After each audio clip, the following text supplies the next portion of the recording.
भारत की पावन धरती, जहां से पूरी दुनिया को अहिंसा और शांति का संदेश मिला। यहीं जन्मे थे कपिलवस्तु के राजकुमार सिद्धार्थ गौतम, जो महलों की ऐश्वर्य भरी जिंदगी छोड़कर सत्य की तलाश में निकल पड़े और बने भगवान बुद्ध। उनके विचारों ने केवल भारत ही नहीं बल्कि नेपाल, तिब्बत, चीन, जापान और श्रीलंका से लेकर पूरे एशिया की संस्कृति और सभ्यता पर गहरी छाप छोड़ी। लेकिन क्या आप जानते हैं, वही बौद्ध धर्म जिसने भारत को ज्ञान, करुणा और धर्म का केंद्र बनाया, धीरे धीरे इसी भारत से लगभग विलुप्त हो गया। तो आज आइए जानते हैं बौद्ध धर्म का उत्थान और पतन की अद्भुत कहानी। बौद्ध धर्म का प्रसार। बुद्ध के निर्वाण के बाद उनके अनुयायी, भिक्षु, आचार्य और साधक केवल शोक मनाने नहीं बैठे। उन्होंने बुद्ध के उपदेशों को संकलित किया, उनको समझा और फिर उन सिद्धांतों को देश विदेश तक पहुंचाने का मार्ग चुना।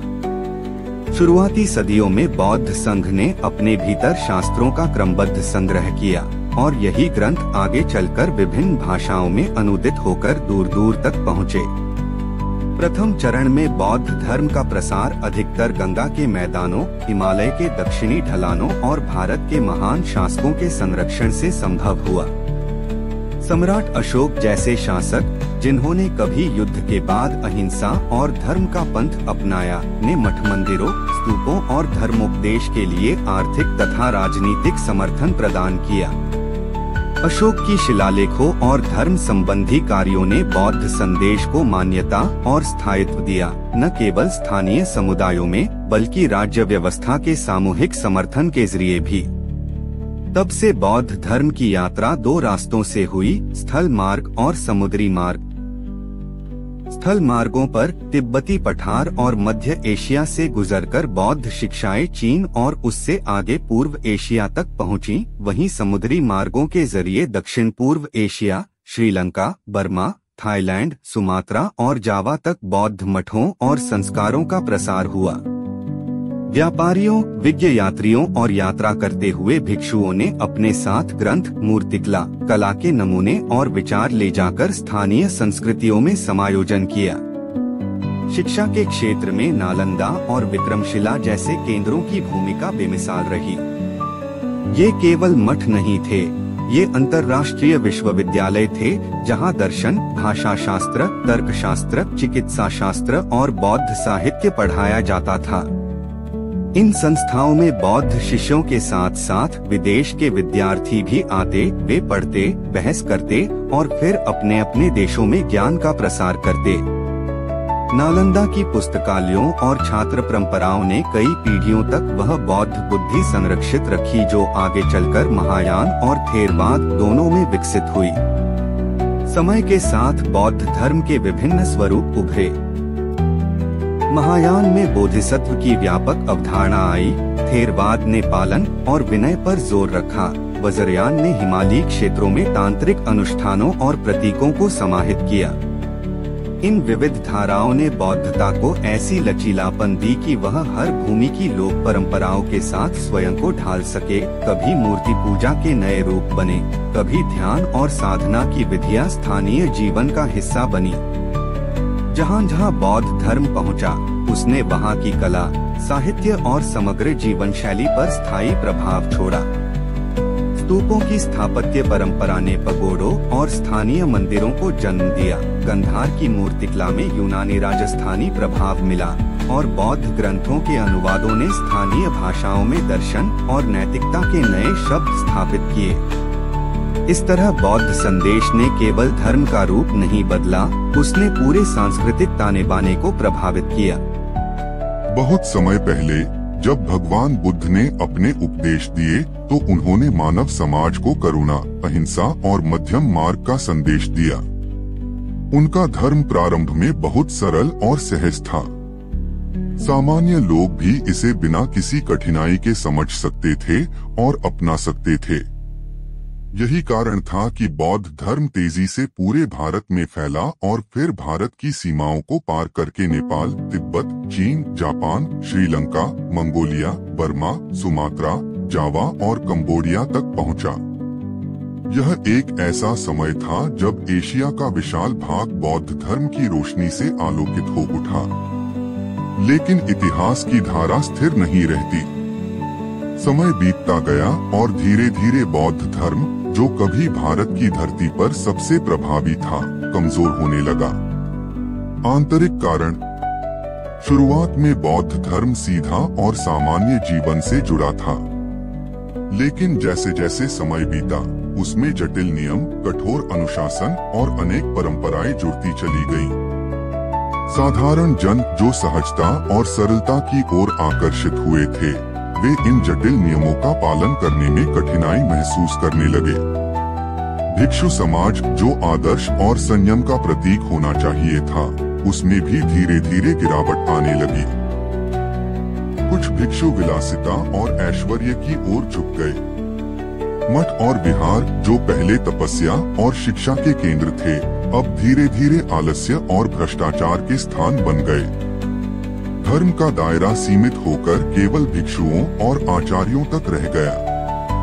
आम जनता, जो कभी इस धर्म की आत्मा थी, उससे धीरे धीरे दूर होती चली गई। राजनीतिक कारण: बौद्ध धर्म की सफलता का एक बड़ा आधार राजकीय संरक्षण था। सम्राट अशोक से लेकर पाल वंश तक अनेक राजाओं ने इस धर्म को समर्थन दिया। जब तक शासक वर्ग का हाथ इसके साथ रहा, यह धर्म फला फूला। लेकिन जब सत्ता का झुकाव बदलने लगा और नए शासक बौद्ध धर्म का समर्थन करने के बजाय अन्य परंपराओं की ओर आकर्षित हुए, तो बौद्ध धर्म असहाय हो गया। राजकीय संरक्षण घटते ही इसके विहारों और संस्थानों की शक्ति भी कमजोर पड़ गई। हिंदू धर्म का पुनर्जागरण: इसी समय हिंदू धर्म ने स्वयं को पुनर्गठित किया। वैदिक परंपराओं को नए रूप में प्रस्तुत किया गया। भक्ति आंदोलन ने भगवान विष्णु, शिव और देवी देवताओं की उपासना को सरल और जनसुलभ बना दिया। लोग गीत, भजन और कथा के माध्यम से ईश्वर से जुड़ने लगे। यह रूप लोगों के दिल को छू गया और धीरे धीरे जनता बौद्ध धर्म से हटकर हिंदू धर्म की ओर लौट आई। विदेशी आक्रमण और विहारों का विनाश: इतिहास के इस काल में विदेशी आक्रमण भी एक बड़ी भूमिका निभाते हैं। महमूद गजनी और मोहम्मद बिन बख्तियार खिलजी जैसे आक्रमणकारियों ने नालंदा और विक्रमशिला जैसे महान बौद्ध विश्वविद्यालयों को नष्ट कर दिया। पुस्तकालय जला दिए गए, भिक्षुओं को मार डाला गया और शिक्षा की परंपरा एक झटके में टूट गई। इस विनाश ने बौद्ध धर्म की जड़ों को हिला दिया। जो धर्म कभी ज्ञान और करुणा का प्रतीक था, वह अपने ही घर में कमजोर और लाचार हो गया। विदेशों में विस्तार: भारत में पतन के बावजूद बौद्ध धर्म विदेशों में मजबूती से स्थापित हो चुका था। चीन, जापान, तिब्बत, श्रीलंका और दक्षिण पूर्व एशिया के देशों में यह न केवल जीवित रहा बल्कि उनकी संस्कृति, कला और समाज का मूल आधार बन गया। इस प्रकार विडंबना यह रही कि जहां बुद्ध ने जन्म लिया और उपदेश दिए, वहीं उनका धर्म लगभग लुप्त हो गया, लेकिन दुनिया के अन्य हिस्सों में आज भी वह जीवित और समृद्ध है। बौद्ध धर्म का प्रसार: बुद्ध के निर्वाण के बाद उनके अनुयायी, भिक्षु, आचार्य और साधक केवल शोक मनाने नहीं बैठे। उन्होंने बुद्ध के उपदेशों को संकलित किया, उनको समझा और फिर उन सिद्धांतों को देश विदेश तक पहुंचाने का मार्ग चुना। शुरुआती सदियों में बौद्ध संघ ने अपने भीतर शास्त्रों का क्रमबद्ध संग्रह किया और यही ग्रंथ आगे चलकर विभिन्न भाषाओं में अनुदित होकर दूर दूर तक पहुँचे। प्रथम चरण में बौद्ध धर्म का प्रसार अधिकतर गंगा के मैदानों, हिमालय के दक्षिणी ढलानों और भारत के महान शासकों के संरक्षण से संभव हुआ। सम्राट अशोक जैसे शासक, जिन्होंने कभी युद्ध के बाद अहिंसा और धर्म का पंथ अपनाया, ने मठ मंदिरों, स्तूपों और धर्मोपदेश के लिए आर्थिक तथा राजनीतिक समर्थन प्रदान किया। अशोक की शिलालेखों और धर्म संबंधी कार्यों ने बौद्ध संदेश को मान्यता और स्थायित्व दिया, न केवल स्थानीय समुदायों में बल्कि राज्य व्यवस्था के सामूहिक समर्थन के जरिए भी। तब से बौद्ध धर्म की यात्रा दो रास्तों से हुई, स्थल मार्ग और समुद्री मार्ग। स्थल मार्गों पर तिब्बती पठार और मध्य एशिया से गुजरकर बौद्ध शिक्षाएं चीन और उससे आगे पूर्व एशिया तक पहुंची। वहीं समुद्री मार्गों के जरिए दक्षिण पूर्व Asia, Sri Lanka, Burma, Thailand, Sumatra और जावा तक बौद्ध मठों और संस्कारों का प्रसार हुआ। व्यापारियों, विज्ञ यात्रियों और यात्रा करते हुए भिक्षुओं ने अपने साथ ग्रंथ, मूर्तिकला, कला के नमूने और विचार ले जाकर स्थानीय संस्कृतियों में समायोजन किया। शिक्षा के क्षेत्र में नालंदा और विक्रमशिला जैसे केंद्रों की भूमिका बेमिसाल रही। ये केवल मठ नहीं थे, ये अंतर्राष्ट्रीय विश्वविद्यालय थे जहां दर्शन, भाषा शास्त्र, तर्कशास्त्र, चिकित्सा शास्त्र और बौद्ध साहित्य पढ़ाया जाता था। इन संस्थाओं में बौद्ध शिष्यों के साथ साथ विदेश के विद्यार्थी भी आते, वे पढ़ते, बहस करते और फिर अपने अपने देशों में ज्ञान का प्रसार करते। नालंदा की पुस्तकालयों और छात्र परंपराओं ने कई पीढ़ियों तक वह बौद्ध बुद्धि संरक्षित रखी जो आगे चलकर महायान और थेरवाद दोनों में विकसित हुई। समय के साथ बौद्ध धर्म के विभिन्न स्वरूप उभरे। महायान बौद्ध धर्म की यह कहानी हमें यह सिखाती है कि कोई भी विचार, चाहे वह कितना ही महान क्यों न हो, तभी टिकता है जब वह जनता से जुड़ा रहे, भ्रष्टाचार से दूर रहे और समय के साथ खुद को नया रूप देता रहे। भारत में यह धर्म मिट गया, लेकिन विदेशों में उसकी ज्योति अब भी जगमगा रही है। यदि आपको यह वीडियो अच्छा लगा हो तो लाइक और सब्सक्राइब करें।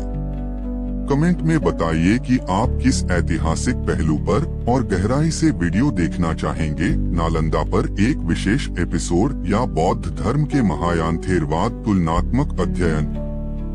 धन्यवाद।